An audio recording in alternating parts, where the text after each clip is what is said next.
de grabar este vídeo es para clarificar algunos de los aspectos que aparecen recogidos en los REAs del proyecto EDIA en la colección Pequeñas y Presentes publicados por el CEDEC.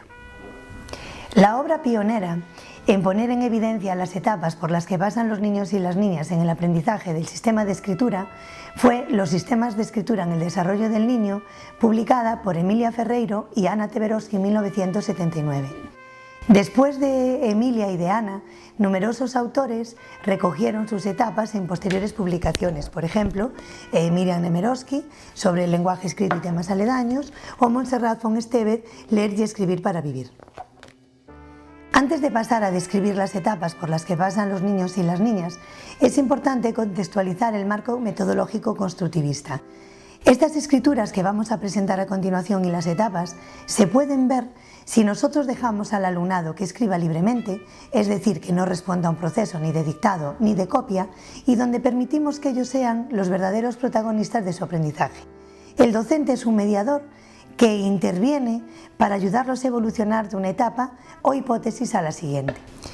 Hay 4 grandes etapas que fueron las que describieron Emilia Ferreiro y Anna Teberoski, que otros autores subdividieron a posteriori, pero ya entrar en ellas sería un estudio demasiado profundo. Nosotros nos vamos a quedar con esa clasificación en 4 grupos. La primera de las hipótesis, o la primera de las etapas, sería la presilábica.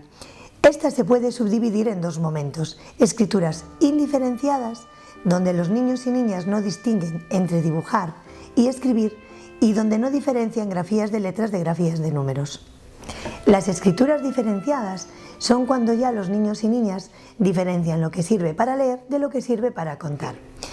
Expresan las diferencias de significado jugando con 3 variables: la cantidad de letras que ponen, el orden en que las ponen y el repertorio de las letras que utilizan. Ejemplos de escrituras de este momento presilábico diferenciado serían estas. Empiezan a escribir donde empieza el espacio gráfico y paran cuando el espacio se termina, sin responder a ningún criterio. En esta escritura de Simón se ve claramente cómo él, para expresar la diferencia de significado, simplemente varía el orden, no es capaz todavía de variar el repertorio. Incorpora las letras de su nombre, M-O para el personaje Moscachosca, M-O-M para el personaje Escarabello Rebello, M-O para el personaje Sapo Castrapo. Otro ejemplo sería este cuento de María. María, con las letras de su nombre, únicamente es capaz de escribir un cuento. Basado en el cuadro de la danza de Matisse, María lo que hace es combinar las 5 grafías, María, pero sabe muchísimo de texto narrativo. Escribe un espacio corto para el título, escribe en formato narrativo, pone un punto y aparte y utiliza una fórmula fija de final de cuento para despedirse. Ella no modifica el repertorio, lo único que hace para expresar diferencias de significado es cambiar el orden en que las pone. La siguiente etapa es la etapa silábica, y en esta etapa sí que es importante distinguir 2 momentos. El primero es silábica cuantitativa o sin valor sonoro convencional. A las hipótesis que ya manejaban incorporan una más, que es la del recorte. Lo que hacen ahora los niños y las niñas es que le atribuyen a cada sílaba una grafía para representarla. En un primer momento, en la silábica cuantitativa o sin valor sonoro convencional, les da igual qué grafía utilizan. En este momento no descubrieron aún la convencionalidad y solo tienen en cuenta la cantidad. El otro momento dentro de esta etapa serían las escrituras silábico-cualitativas o con valor sonoro convencional. La hipótesis que incorporan es la de la convencionalidad. Ya no le vale cualquier grafía para representar la sílaba. Pueden incorporar tanto las vocales como las consonantes. Ejemplos de escrituras silábico-cualitativas serían estas. Es importante transcribir directamente debajo de sus escrituras utilizando el mismo útil que ellos cogieron para trazar. Quiero comentar una escritura muy interesante de un niño de 3 años que él ya escribe con la hipótesis silábico cualitativo con valor sonoro convencional. El problema es que todavía no incorporó el recorte silábico, con lo cual estaba escribiendo el título de un cuento llamado O Papón, escribió O, A, O, pero siguió escribiendo letras indiferentemente hasta acabar el espacio gráfico que tenía para ocupar. La tercera etapa es la etapa silábico-alfabética.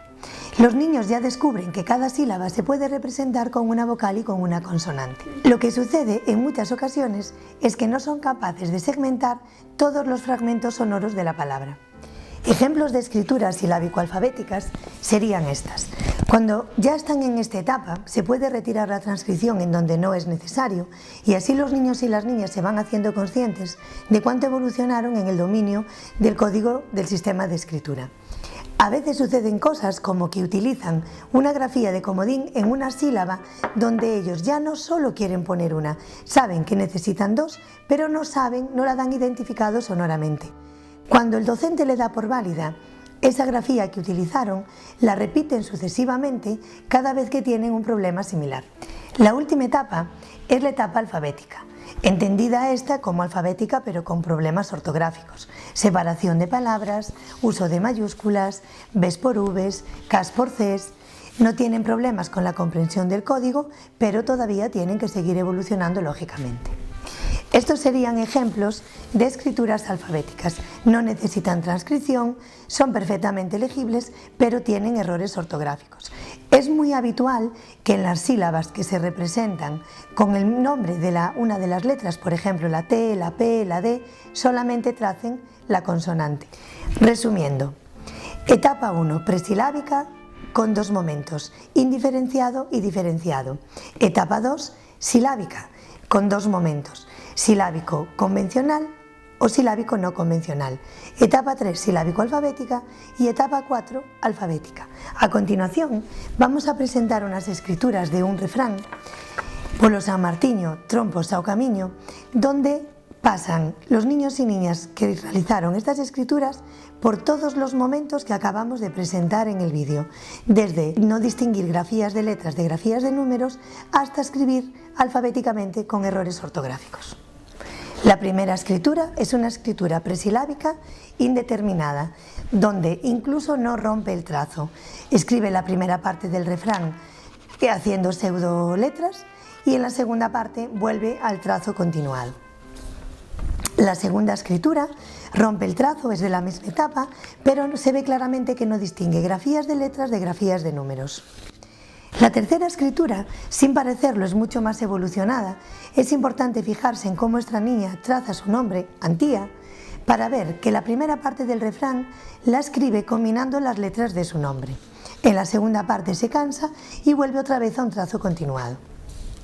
La siguiente escritura es de la segunda etapa. Es una escritura silábica sin valor sonoro convencional, es decir, silábica cuantitativa. Traza una letra por cada sílaba, pero le da igual cuál pone. Lo que incorporó fue el recorte silábico. En la siguiente escritura se ve claramente una escritura silábica cualitativa o silábica con valor sonoro convencional. La siguiente igualmente está en esta etapa, pero mucho más evolucionada, porque incorporó todas las consonantes de la sílaba. Incluso en alguna ya aparecen dos consonantes. Las siguientes escrituras pertenecen a la etapa silábico-alfabética. Hay sílabas que representan con dos grafías y otras que únicamente aparecen representadas con una. Están colocadas por orden de evolución, ya que la diferencia en la habilidad en el trazado es importante de unas a otras. Y por último, una escritura alfabética sin normas ortográficas.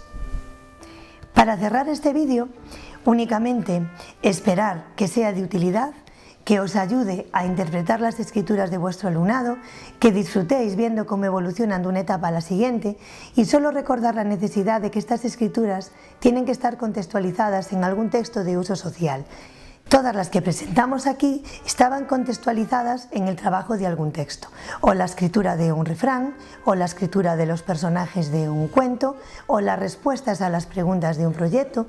Incluso podemos presentar alguna edición de algún álbum ilustrado hecho por los alumnos, donde se combinan todas las etapas que se recogen en ese momento en la clase.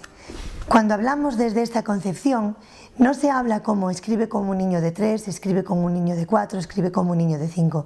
Se habla de escribe con la hipótesis silábica, escribe con la hipótesis silábico-alfabética o escribe con la hipótesis presilábica. Hasta aquí este vídeo, esperando que os ayude a interpretar los recursos educativos abiertos de la colección Pequeñas y Presentes dentro del proyecto EDIA.